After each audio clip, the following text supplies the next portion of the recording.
Look at what the papers have been saying around the world, and we've got Nicholas Rushworth with us here on the set. Hi, Nick. Hi, Jeannie. You're going to start us off with a cartoon.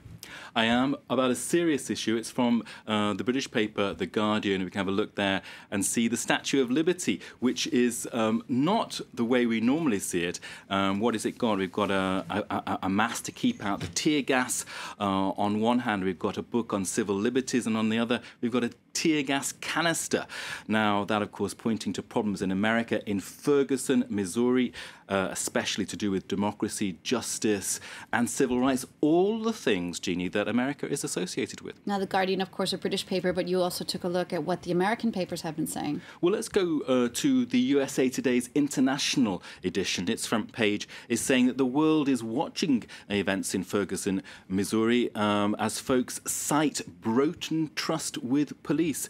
Now, that article there on the front page of USA Today quotes an Amnesty International USA spokeswoman saying the people of Ferguson do not feel they are being heard and they should not have their rights restricted.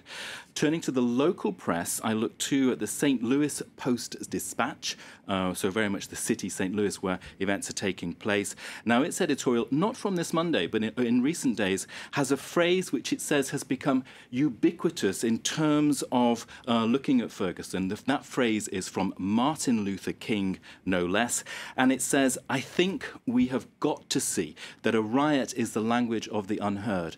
Martin Luther King saying that in 1966 when race riots swept across America, of course, Jeannie. Now, that paper saying, yes, we need investment in education in the community. We need to listen to the unheard, and we will listen. Nick, let's move now to Africa, where the Ebola crisis is becoming of greater and greater concern. Well, it is. Let's go straight away to this piece here, which is not remarkable for the paper itself, but for the headline, which is staggering. Here, there is no Ebola in Liberia. Looters in Monrovia, the capital of Liberia, chant as they steal infected items from a clinic. Now, young men armed with clubs broke into the clinic. They actually stole items infected with blood, excrement, vomit, so clearly infected. Unbelievable, a staggering degree of ignorance. Those chants, they were saying, was President Ellen Johnson Sirleaf wants to create attention on Liberia to raise money because her economy is not going well. So very much a kind of frightening story. In the number of people in that clinic who fled, 20 have fled, and they have the Ebola virus. All right, Nick, let's come back now here to France. What are the papers talking about today? Well, it's very much la rentrée, so the return to work for the government, and it's the economy stupid in all of the papers as far as the right-wing press are concerned. Let's go to the Business Daily. They're pointing to the disaster of zero growth for a second quarter in a row, and also the budget deficit going well in the wrong direction. There, the message is that there could be tax cuts for French people as early as Wednesday, which is the first cabinet meeting. So that we will have to see. Now, as the right-wing press generally looks at the government negatively about this, I thought, well, Libération is going to be kinder. Let's look at Libération's front page. It's the left-wing daily. And there you've got Hollande, his head peeping up forlornly. And the question there is, what if he was wrong on the economy? And this is all about his focus during the last 2 years as he's been in power. And Libération is saying, well, no, he has got it wrong because he's focused on companies and investment, but he's not worked towards the other side of the equation, which is to develop consumer demand. So there are no customers for companies to when they do invest, and they're not investing.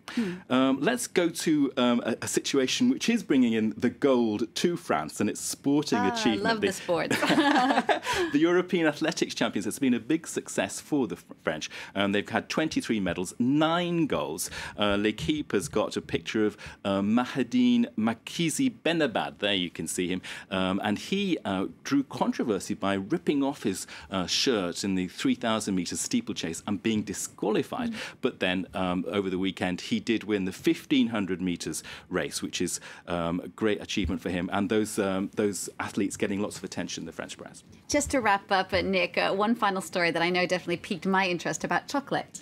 Well, it's about a doctor of chocolate, no less, that you could be, Jeannie, if you wanted to be, applying to Cambridge University to take a PhD in how to make sure that that chocolate doesn't melt in the sun. So the Daily Mail is covering this, as are loads of papers.